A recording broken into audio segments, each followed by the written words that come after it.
Assalamualaikum warahmatullahi wabarakatuh. Selamat pagi, salam sejahtera untuk kita semua. Bertemu kembali bersama saya Lukmanul Hakim Zaini dalam mata kuliah pengolahan hasil hutan bagian biokomposit. Nah, pada bagian biokomposit kita sudah mempelajari berbagai produk yang dihasilkan untuk menghasilkan biokomposit. Kita juga sudah pelajari apa itu produk-produk biokomposit, dari mulai kayu lapis dan juga papan partikel, bagaimana bahan baku menentukan produk papan komposit yang dihasilkan. Kayu lapis, bahan bakunya berupa vinir, yaitu merupakan lapisan atau lembaran tipis dari kayu. Sementara papan partikel memiliki variasi bahan baku yang berbeda-beda, seperti partikel itu sendiri, ada juga strand, dan juga bisa menggunakan flake, bisa menggunakan chip, ya. Begitu variasi dari papan partikel. Nah, selanjutnya kita akan membahas tentang papan serat. Sebagaimana kayu lapis dan papan partikel, papan serat juga dibedakan berdasarkan bahan baku penyusun dari produk papan serat ini atau fiberboard. Di sini kita bisa lihat contohnya MDF window frame dan juga ceiling insulation board. Nanti kita akan bahas bagaimana papan serat itu dan juga hal-hal yang kita bisa bahas lebih lanjut. Yang akan kita pelajari pada sesi kuliah kali ini, seperti sesi-sesi sebelumnya, tentunya yang pertama adalah definisi. Apa sih itu papan serat? Apa yang dimaksud dengan papan serat? Bagaimana papan serat itu berbeda dengan produk-produk komposit lainnya seperti kayu lapis dan papan partikel. Lalu juga kita akan bicarakan bagaimana keunggulannya, terutama jika dibandingkan dengan kayu solid atau kayu gergajian. Lalu juga kita akan pelajari klasifikasinya seperti kayu lapis dan juga papan partikel. Papan serat juga memiliki variasi klasifikasi yang lebih beragam. Nanti kita akan lihat, kita juga sudah pelajari kemarin berdasarkan Suchland, ya, ada perbedaan atau klasifikasi papan serat berdasarkan baik itu proses maupun berat jenisnya. Lalu yang kelima ada proses produksi, ya, tidak jauh berbeda dengan papan partikel, namun nanti ada perbedaan. Kalau kayu lapis bahan bakunya berupa vinir, ya, berarti perbedaannya adalah bagaimana proses produksi vinirnya. Pada papan partikel menggunakan bahan baku partikel, berbeda dengan kayu lapis. Yang berbeda adalah proses pengolahan bahan bakunya menjadi partikel. Begitu juga nanti dengan papan serat, bagaimana prosesnya berbeda dalam menghasilkan bahan bakunya berupa serat, ya, serat dari kayu. Jadi kita akan lihat pada bagian proses produksi. Pada bagian proses produksi, kalian juga akan diberikan video yang bisa kalian saksikan di New LMS, video selama sekitar 12 menit. Ini agar kalian memiliki gambaran, ya, memiliki gambaran dari proses produksi atau line proses produksi dari pembuatan papan serat. Lalu yang terakhir penggunaannya. Kayu lapis, nanti kita akan bisa membedakan bagaimana penggunaan kayu lapis kita ketahui, ya, baik itu di struktural maupun non-struktural, baik itu di indoor maupun outdoor. Bagaimana penggunaan papan partikel, dan kita juga akan bisa bedakan nanti penggunaan-penggunaannya pada papan serat. Yang pertama definisi, seperti halnya papan partikel, ya, dan juga kayu lapis. Papan serat ini adalah sebuah panel atau papan panel, ya. Papan panel di mana seperti kita tahu diskusi panel, ya. Diskusi panel itu panjang kali lebar pasti, ya. Panjang kali lebar. Kalau kalian diskusi panel, pasti mejanya itu panjang kali lebar. Ada juga diskusi meja bundar. Nah, kalau diskusi meja bundar, mejanya bundar. Nah, kalau diskusi panel, nah, itu panjang kali lebar. Nah, seperti halnya ini juga papan tiruan atau papan panel. Nah, yang membedakan adalah dia terbuat dari serat kayu. Nah, berbeda kalau kayu lapis terbuatnya dari vinir, kalau papan partikel terbuat dari partikel. Nah, sekarang adalah panel atau papan tiru yang terbuat dari kayu. Bisa dari kayu atau bahan berlignoselulosa lainnya. Ya, dibuat dengan pembentukan lembaran, dari serat-serat tersebut dikompakkan juga di bawah panas dan tekanan pada keempat panas. Nah, berbeda dengan papan partikel dan kayu lapis, nanti papan serat ini memiliki proses basah ya. Proses basah ini juga yang membedakan nanti prosesnya. Kalau di kayu lapis prosesnya proses kering. Kalau di papan partikel prosesnya juga proses kering, tapi kalau di papan serat ada proses basah.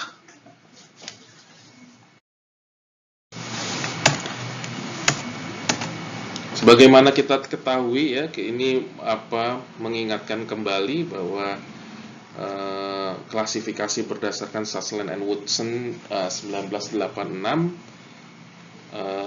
bisa diklasifikasikan berdasarkan bahan baku, proses, dan juga berat jenis. Di mana kita lihat MDF ini berdasarkan berat jenisnya ada insulation board ya, dengan bahan bakunya berupa fibers. Dia bisa prosesnya basah maupun kering. Nah, sini ya, ada juga yang berat jenisnya sedang, itu medium density fiberboard. Prosesnya bisa basah, bisa kering. Lalu yang untuk berat jenisnya tinggi nanti akan ada hardboard, dry process maupun wet process dengan berat jenis yang klasifikasi tinggi.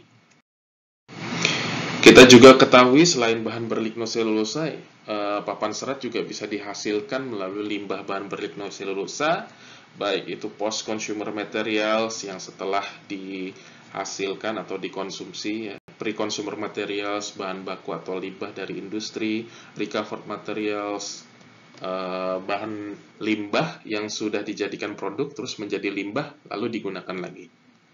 Jadi ada 3 hal ini yang bisa juga digunakan untuk papan serat. Nanti permasalahannya ada pada bagaimana kita bisa memisahkan resin yang sudah mengering atau mengeras atau dia sudah curing pada serat tersebut untuk kemudian bisa dipisahkan dan menjadi bahan. Untuk mereview kembali ya, tipe-tipe partikel, maka kita sekarang sudah berbicara pada fiber bundles ya. Karena yang digunakan adalah serat. Kalau kayu lapis menggunakan vinir ya, papan partikel menggunakan flex, shaping, chips, granules, liver, strand, excelsior. Nah, kalau papan serat fokusnya ada di fiber bundles. Keuntungannya seperti papan partikel ya, kekuatannya serupa pada arah panjang dan lebar. Nah, ini yang membedakan dengan kayu solid. Kalau kayu solid dia kembang susutnya begitu tinggi ya, kekuatannya juga berbeda-beda, baik itu di arah panjang dan juga arah lebar. Nah, kalau papan serat ini bisa serupa ya, walaupun tak sama tapi serupa. Permukaannya halus, keras, dan kuat. Nah, berbeda dengan papan partikel yang biasanya yang berasal dari partikel-partikel yang ukurannya cukup besar. Ya. Cukup besar ini membuat permukaannya sulit untuk bisa halus. Ya. Nah, makanya kelebihan dari papan serat dibandingkan dengan kayu lapis dan papan partikel juga permukaannya halus, keras, dan kuat karena tersusun dari serat-serat yang begitu kecil atau fiber bundle yang lebih kecil ukurannya dan bisa lebih seragam dibandingkan dengan partikel maupun vinir. Ukuran panel lebar, nah ini sama seperti kayu lapis dan papan partikel, bisa menutup bidang yang luas dalam waktu yang cepat, tahan terhadap crack dan cek, yang dimana kita juga temui di kayu gergajian ya, crack dan cek, tapi kalau di papan serat ini kita bisa tahan dari crack dan cek. Bebas dari knots, cacat kayu ya, cacat kayu berupa mata kayu ini tentunya bisa bebas karena ukurannya sudah serat ya. Ukurannya sudah serat, kita sudah hilangkan berbagai cacat ya, kita sudah minimalisir berbagai cacat, tetapi kita masih bisa merasakan atau mendapatkan kesan kayu, ya, kesan kayu dari papan serat ini. Tentunya bebas dari notes, bebas dari cacat, sama seperti kayu lapis, papan partikel. Kalau kayu lapis kita masih bisa menemui cacat berupa mata kayu. Makanya bahan bakunya masih memerlukan bahan baku yang kualitasnya tinggi. Sementara paparan partikel dan papan serat tidak begitu memerlukan bahan baku yang berkualitas tinggi. Lalu sifat insulasinya yang baik, ya. Insulasinya baik, makanya biasa digunakan untuk peredam suara dan juga untuk partisi ruangan, ya. Lalu lebih tahan terhadap api, ya. Ini juga bisa ditambahkan zat-zat tambahan atau resin-resin tambahan yang bisa meningkatkan kualitas ketahanan terhadap api. Ini beberapa keuntungan papan serat dibandingkan dengan kayu solid atau kayu gergajian. Seperti yang sudah kita bahas sebelumnya atau kita review sebelumnya di klasifikasi berdasarkan Sutherland and Woodson tahun 1986, papan serat ini juga bisa diklasifikasikan berdasarkan kerapatan dan juga metode produksi. Ya. Dari kerapatan ada yang dinamakan insulation atau tipe insulasi, ya, dia non-compress. Yang pertama ada semi-rigid, density-nya 0,02 sampai 0,15 gram per cm kubik, dan juga ada yang kedua tipe insulation juga, tapi diklasifikasikan sebagai rigid, yaitu 0,15 sampai 0,40 gram per cm kubik. Jadi yang insulation juga ada dua klasifikasi. Sementara yang kompres, ya, jadi ada tipe insulation, ada tipe kompres. Yang kompres terbagi menjadi medium density, hardboard, dan juga high density fiberboard. Yang medium density antara 0,4 sampai 0,8 kerapatannya, sementara hardboard 0,8 sampai 1,2. Nah, 1,2 sampai 1,45 gram per cm kubik ini sudah dikategorikan sebagai high density fiberboard, ya, sudah berat, ya, di atas 1 papannya. Ini tidak ringan lagi seperti kayu lapis, kan dia ringan terhadap luas permukaannya. Nah, kalau sudah sampai ke high density, nah, ini kita tidak temukan di papan partikel dan juga kayu lapis. High density sudah masuk ke fiberboard. Sementara tadi berdasarkan kerapatan, sementara berdasarkan prosesnya kita ketahui juga, kita sudah pelajari sebelumnya juga, berdasarkan klasifikasi Sutherland and Woodson 86, ini dibagi menjadi wet process dan dry process. Jadi yang unik dari fiberboard itu dia dulunya awalnya itu dihasilkan melalui wet process. Kemudian berkembanglah teknologi resin, teknologi perekat. Kemudian sekarang wet process sudah mulai ditinggalkan karena permasalahan limbah yang dihasilkan dari proses yang basah ini, kan, karena menggunakan air nanti ada pencucian di situ, baik hemiselulosa maupun zat ekstraktif, sehingga menimbulkan limbah cair, ya, limbah cair. Makanya wet process sudah mulai ditinggalkan. Sementara perkembangan teknologi dry process juga menjanjikan dari sisi baik itu kekuatan, sisi daya rekat, daya ikat, maupun juga minimum limbah yang dihasilkan. Bahan baku fiberboard mirip-mirip dengan papan partikel, ya. Bisa tapi terutama yang berbeda adalah dia menggunakan kayu-kayu untuk menghasilkan pulp atau bubur kayu, dan juga firewood atau Karena berbeda dengan papan partikel, papan serat lebih mengutamakan kualitas serat yang dihasilkan dari bahan baku tersebut. Ya. Tidak hanya kayu juga, tidak hanya kayu-kayu yang bagus, low quality of wood atau rejected wood juga bisa digunakan. Yang penting kita bisa ambil seratnya, dan yang paling penting juga adalah diinginkan serat yang panjang, seratnya yang panjang. Kita juga bisa gunakan dari hasil-hasil penjarangan atau small diameter of wood, ya. Biasanya kalau dalam HTI itu hutan tanaman Indonesia, ya, bukan HTI yang lain, hutan tanaman Indonesia, hutan tanaman rakyat, hutan rakyat biasanya yang ditanam adalah spesies-spesies yang cepat tumbuh. Nah, spesies cepat tumbuh ditanam banyak. Kemudian untuk memaksimalkan proses pertumbuhan tanaman-tanaman yang berkualitas baik biasanya dilakukan penjarangan. Nah, ya, dilakukan penjarangan sebagai perlakuan silvikulturnya. Nah, sehingga dijarangkan. Nah, hasil penjarangan ini bisa juga dimanfaatkan untuk walaupun diameternya kecil, ini bisa digunakan untuk pembuatan papan serat. Seperti yang kita bicarakan tadi, bisa pre-consumer material, post-consumer material, dan recovered materials, wood industry waste bisa digunakan. Harvesting waste juga bisa digunakan. Lesser use species, ada kita kenal 60 jenis kayu perdagangan. Nah, padahal jenis-jenis kayu di Indonesia itu begitu banyak, ya, yang belum digunakan. Makanya lesser use species yang memenuhi kriteria bahan baku untuk pembuatan papan serat bisa digunakan sehingga bisa meningkatkan nilai tambahnya. Fast growing species tadi juga sudah disebutkan. Barkwood juga memungkinkan untuk digunakan, walaupun barkwood ini terbatas gitu ya, walaupun bisa digunakan walaupun terbatas, kita bisa ambil serat-seratnya karena selulose konten dari barkwood ini juga tidak setinggi dari kayu, ya. Nah, selain kayu, kita juga sebagaimana definisi tadi, kita juga bisa gunakan bahan berlignoselulosa lainnya.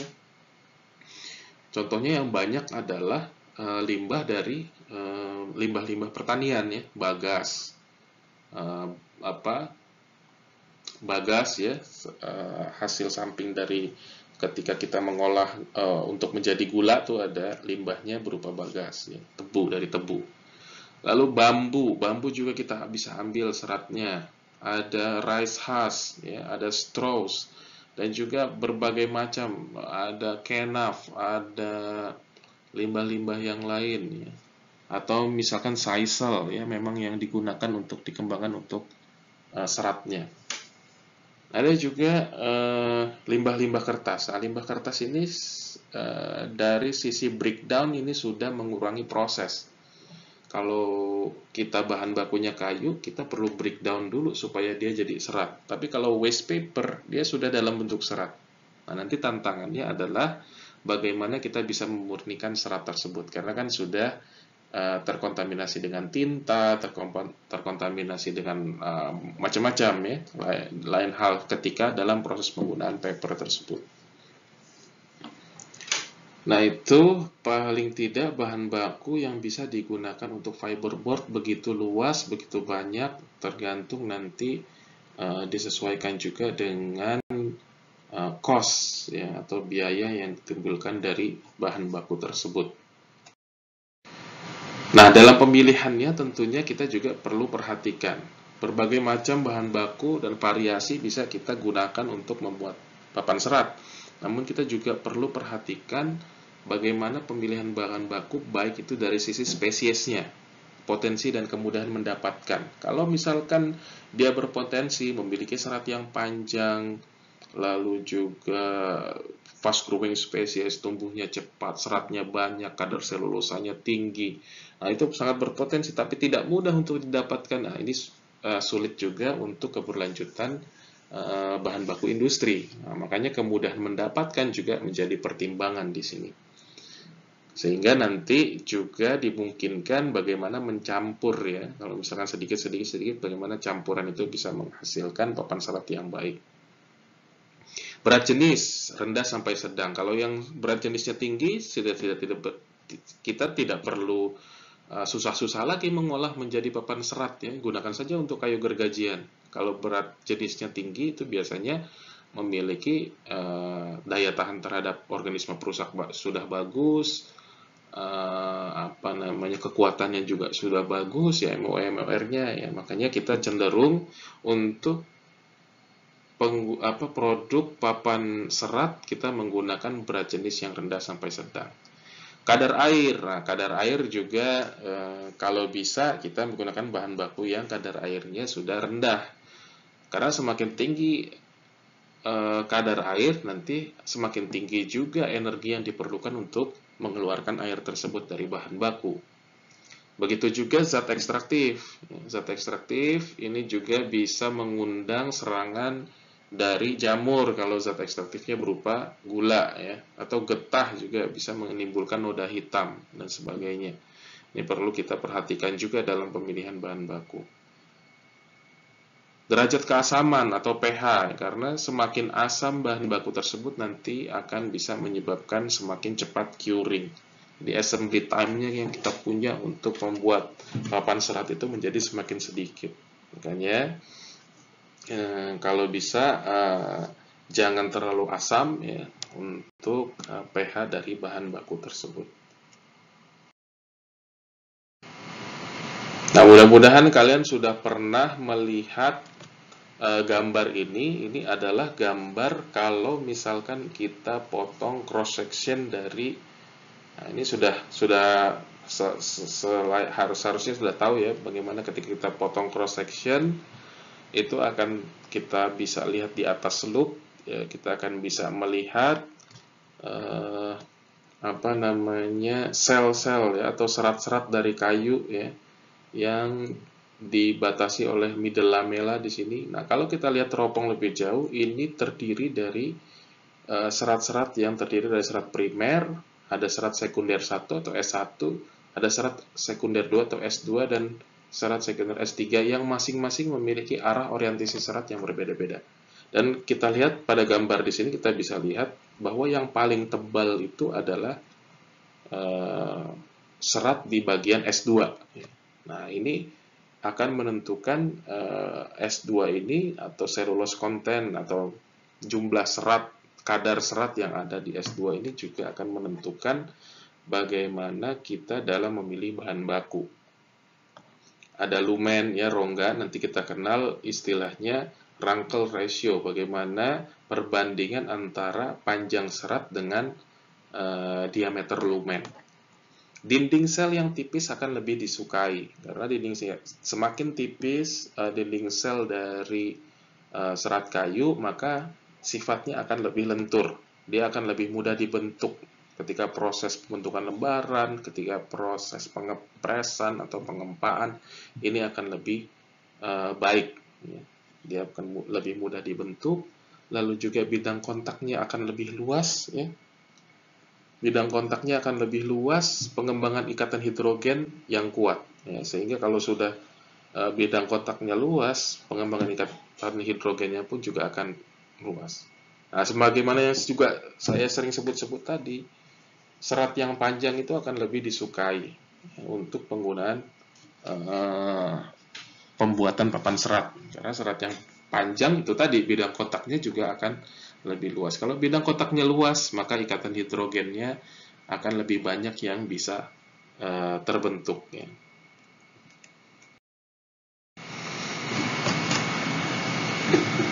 Nah, kita memperhatikan serat atau bahan baku serat untuk pembuatan papan serat karena memang akan mempengaruhi kualitas papan serat. Karakteristik serat yang mempengaruhi kualitas papan serat antara lain yang pertama dari karakteristik panjang seratnya. Nah, karena panjang serat semakin panjang, bidang kontak akan semakin tinggi, maka akan lebih disukai. Lalu diameter dari seratnya. Diameter seratnya ya makin tipis makin baik gitu ya, makin tipis makin baik. Lalu juga distribusi ukuran ya, distribusi ukuran. Kita tidak ingin yang panjang-panjang ya ada bagus panjang gitu ya, tapi kadarnya atau distribusinya cuma sedikit gitu. Hanya cuma 10%, 20% gitu ya. Tapi ini terdistribusi kalau bisa merata. Jadi rata-ratanya nanti kita bisa mendapatkan atau rata-rata ukuran yang rata-ratanya itu memang tipis gitu ya, rata-ratanya tipis. Lalu kerapatan, ya. Kerapatan tadi kita juga bicarakan kerapatan ini biasanya kita gunakan rendah sampai sedang. Kalau yang tinggi tidak perlu kita olah lagi ya, gunakan untuk kayu lapis, kayu gergajian. Lalu juga keasaman juga tadi kita bicarakan bahwa keasamannya kalau bisa jangan terlalu asam karena nanti akan mempengaruhi proses perekatannya. Semakin asam akan semakin cepat curing. Nah, sementara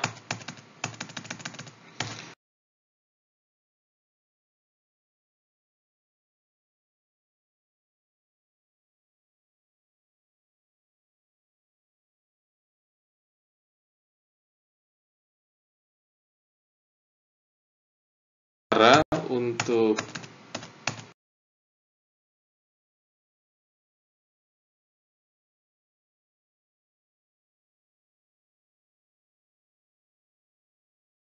yang hardboard manufacturing sama sizing, mat forming menggunakan. Namun pada hardboard manufacturing kita gunakan hot press. Heat treatment and oil tempering, humidification and conditioning, trimming and additional process. Nah, perbedaannya di situ pada proses basah dan juga proses kering.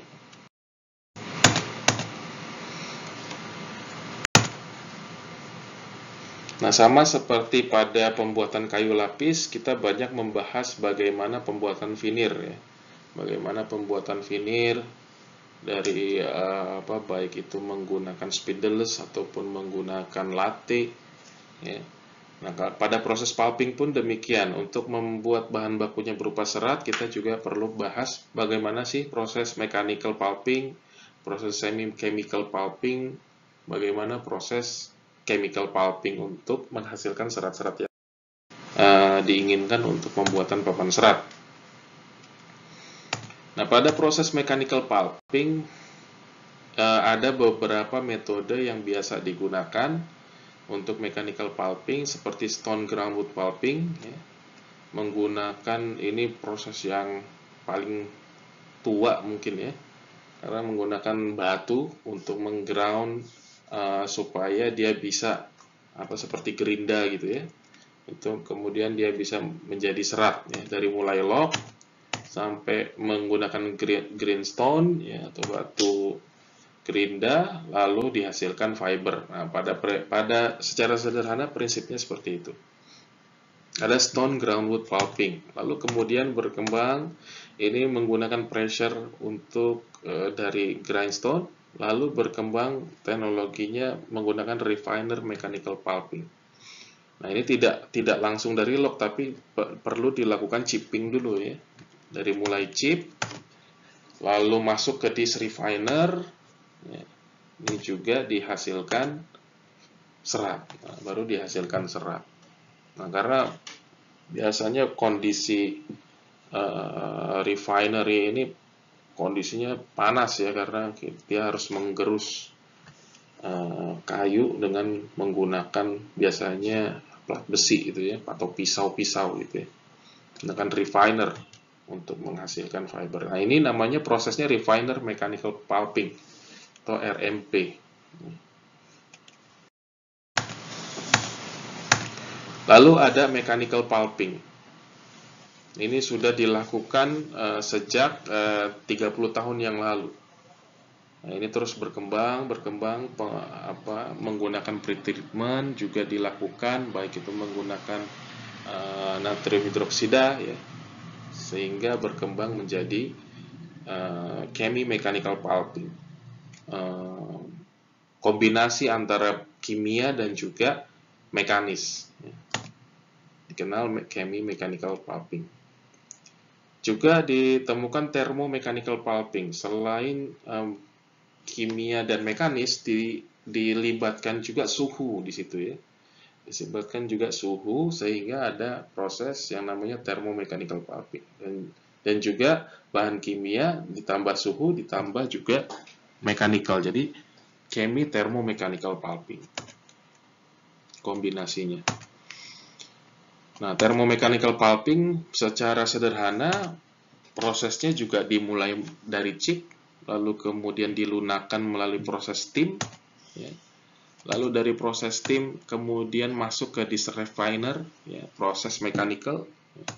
Baru kemudian menjadi fiber. Nah, ini pretreatmentnya juga ketika steam bisa ditambahkan kalau pada proses CTMP, ya, proses CTMP atau chemi-thermo sama mulai dari chips, lalu kemudian steam dan ditambahkan bahan kimia seperti NaOH. Ya. Lalu juga masuk ke disrefiner sehingga menjadi serat. Nah, itu bedanya antara TMP proses dan CTMP proses.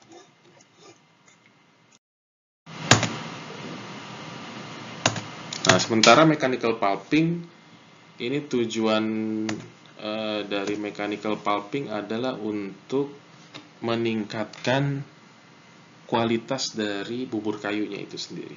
Ya. Sementara steam and chemical ini untuk tujuannya untuk mengurangi kerusakan dari fiber. Ya, jadi kalau hanya menggunakan mechanical itu banyak serat-serat yang rusak. Ini bisa dikurangi ketika kita melalui pelunakan, ya, menggunakan steam, lalu pelunakan dan juga menggunakan bahan kimia. Ini bisa mereduksi atau bisa mengurangi fiber damage dan juga kerusakan ketika pemisahan serat dilakukan. Tapi biasanya kekuatannya lebih ringan, ya. Tapi mechanical pulping ini bagus ketika digunakan untuk kertas koran atau yang berhubungan atau kertas yang digunakan untuk percetakan, ya. Baik itu printability-nya, ya, absorbensinya dan juga opacity-nya. Ini akan bagus untuk kertas koran dari proses mechanical. Sementara semi-chemical pulping ini kombinasi, ya, dari proses kimia dan juga proses mekanis. Ya, pada awalnya di treatment dengan menggunakan bahan kimia, ya, bahan kimia yang kadar kimianya cukup rendah, dan kemudian ini sebagai pretreatment sebenarnya. Kemudian fiber ini dilakukan pemisahan menggunakan disrefiner secara mekanis. Ya, ada dua proses semi-chemical, baik itu neutral sulfate semi-chemical dan cold soda proses. Ini keuntungannya dia bisa high recovery, 75 sampai 90% ini recovery-nya dibandingkan dengan proses kimia murni, ya, higher strength, ya, kekuatannya lebih tinggi dibandingkan dengan proses mekanis yang hanya proses mekanis saja. Jadi semi chemical ini banyak digunakan untuk mendapatkan keuntungan ini, higher recovery dan juga higher strength. Ini biasanya digunakan untuk produksi papan karton dan juga box, ya, papan box, ya, cardboard. Nah, sementara yang bubur kayu yang dihasilkan melalui proses kimia ini menggunakan kimia tertentu yang bisa mendegradasi lignin pada tekanan dan temperatur atau suhu tertentu. Ini proses-proses yang umum digunakan dari tahun 1855 sudah dikenal soda proses, sulfit proses maupun sulfat, ya, sekarang menggunakan sulfat atau Kraft proses.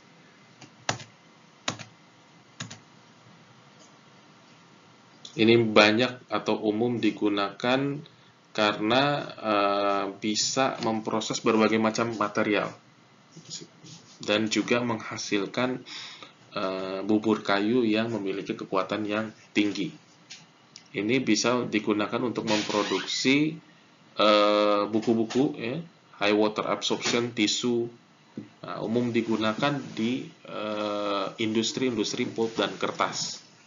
Umumnya menggunakan chemical pulping. Ini nanti ada juga kita temukan permasalahan pada chemical pulping, yaitu pada limbahnya juga dia karena menggunakan murni kimia, ya. Nah, ini juga pemurnian kimianya juga akan menjadi tantangan tersendiri. Tapi justru buku-buku yang bagus, ya, lalu juga tisu, umumnya produk-produk yang dihasilkan dari pulp and paper ini diperoleh dari proses kimia ini.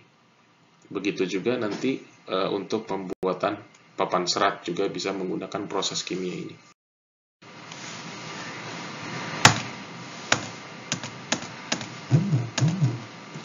Sulfat atau Kraft proses, ya, keuntungannya dia proses alkali, ya. Bisa menggunakan berbagai macam material, bisa softwood atau mix atau wood with higher extractive content, wood with higher lignin content, bisa produce pulp with high strength, ya, no pitch trouble.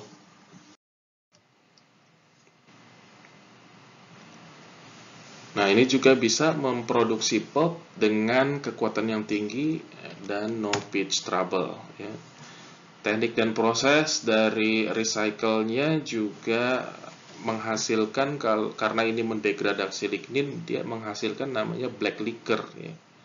Ini juga banyak pemanfaatan dilakukan dari limbah yang berupa black liquor ini, atau hasil dari degradasi ligninnya.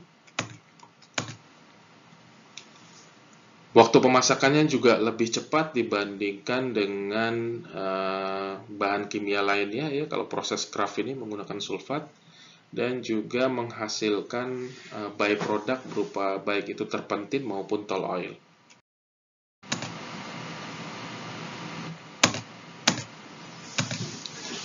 Sementara ada juga kerugiannya dari Kraft proses atau sulfat ini, tentunya polusi, ya.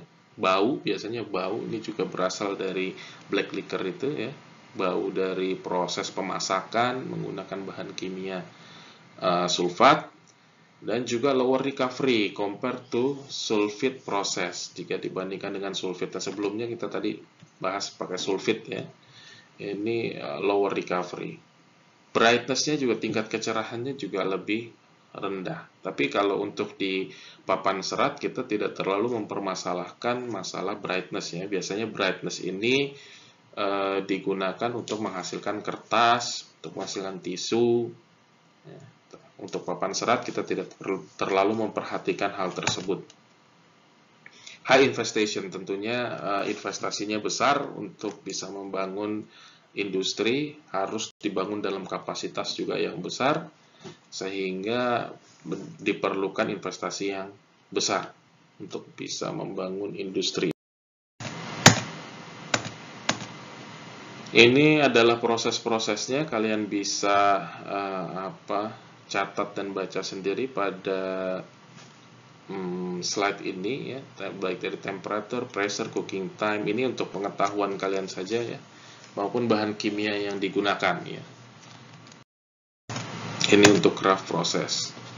Nah, untuk aplikasinya biasa digunakan untuk softboard, ya. Kita sudah masuk ke aplikasi softboard yang digunakan untuk grill atau drill, ya, untuk meningkatkan, ya, penyerapan suara, ya, kemampuan penyerapan suara. Makanya banyak digunakan fiberboard untuk peredam suara, ya, dan untuk meningkatkan sifat-sifat akustik, ya. Kadang-kadang banyak tuh di penggunaan auditorium ataupun juga teater, ya, tempat-tempat yang pertunjukan orkestra. Nah, ini menggunakan sifat-sifat akustik dari papan serat ini sehingga bisa dihasilkan suara yang bagus, ya, secara live. Nah, ini makanya banyak digunakan. Begitu juga digunakan untuk ceiling, untuk plafon, ya, Untuk wall lining, carpet underlayer biasanya juga berbeda ketika ada underlayer dari papan serat ini rumah itu akan terasa hangat, apalagi pada daerah-daerah subtropis maupun daerah-daerah yang dingin. Ini menunjukkan keuntungan tersendiri ketika kita menggunakan softboard. Ya. Ini juga bagus ketika merefleksikan suara. Ini nanti kalian bisa pelajari lebih lanjut di sifat-sifat akustik kayu. Ya. Ini makanya banyak digunakan juga di studio-studio rekaman. Secara estetik ini juga softboard yang dari papan serat ini akan bagus ya, karena atraktif walaupun dia sudah berbentuk serat tapi masih ada kesan kayu di situ, masih estetik. Makanya banyak secara praktis digunakan untuk display-display ya, untuk window dressing ya. Di sekolah, di rumah maupun di kantor banyak menggunakan aplikasi papan serat. Kayak seperti IKEA, Olympic, Fabelio, ya, banyak sekarang industri-industri furniture yang berkembang itu juga menggunakan softboard ini. Kalian juga sudah banyak pasti dalam kehidupan sehari-hari menemukan aplikasi ini. Kalian bisa temukan. Ini juga digunakan sebagai core material untuk partisi ya. Karena anti drum lining, partisi metal, bisa juga casing mesin, bagus untuk packaging. Softboard juga bagus juga untuk digunakan wall lining, ceiling paneling, partitioning ya. Ini aplikasi-aplikasi sangat luas ya, sangat luas, bisa digunakan di mana ya, walau bagaimanapun semodern apapun kehidupan manusia berkembang, tetap saja kayu itu mempunyai tempatnya tersendiri. Bahan berlignoselulosa itu juga mempunyai tempatnya tersendiri. Bahan-bahan yang berasal dari alam, bahan-bahan yang sifatnya natural, memiliki kesan yang natural, itu akan memiliki tempat tersendiri.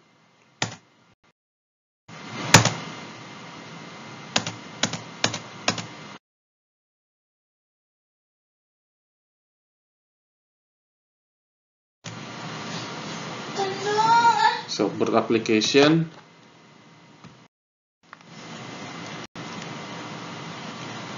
Selain itu softboard packaging yang batal juga kita bisa lihat ya aplikasinya, bisa menggunakan pinboard and notice board juga.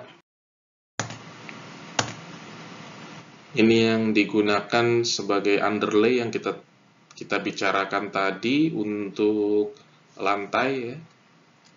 Jadi tidak, lantai juga dengan menggunakan underlay ini juga tidak terasa keras ya, terasa keras. Sementara itu kalau untuk medium density tentunya juga luas ini penggunaannya ya. Medium density fiberboard. Ini penggunaannya sangat luas, termasuk itu tadi IKEA, Olympic ya, Fabelio, dan banyak perusahaan atau industri-industri furniture yang menggunakan medium density fiberboard dalam produk-produk mereka ya. Bisa pada pintu, pada jendela, untuk picture atau ya, untuk kabinet, furniture, macam-macam. Ini tentunya sudah kalian temukan sendiri pada pengalaman kalian saat. Kalau kalian juga berkunjung ke display-display dari penjual-penjual furniture, ini juga kalian bisa temukan. Ya. Ini beberapa contoh-contohnya ya, dari medium density fiberboard. Tidak terlalu berat juga tidak terlalu ringan, sehingga cukup disukai ya, dan juga konsistensinya cukup baik, konsistensi dari sehingga ketika dilakukan untuk pembentukan ini juga lebih mudah ya.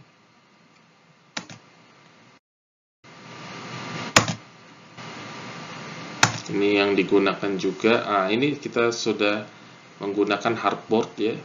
Selain softboard, MDF, kita juga gunakan hardboard untuk underlay.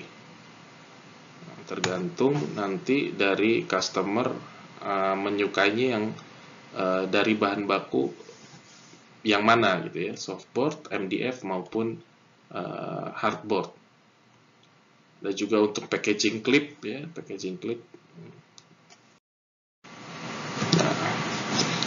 Kita sudah sampai pada akhir sesi ya, kita ketahui bahwa kita bisa simpulkan bahwa kayu lapis, particle board, dan MDF itu memiliki perbedaan yang cukup signifikan gitu ya. Di mana kayu lapis ini merupakan produk engineering ya, bisa dipakai indoor maupun outdoor ya, terdiri dari veneer, dia dikompos untuk menjadi satu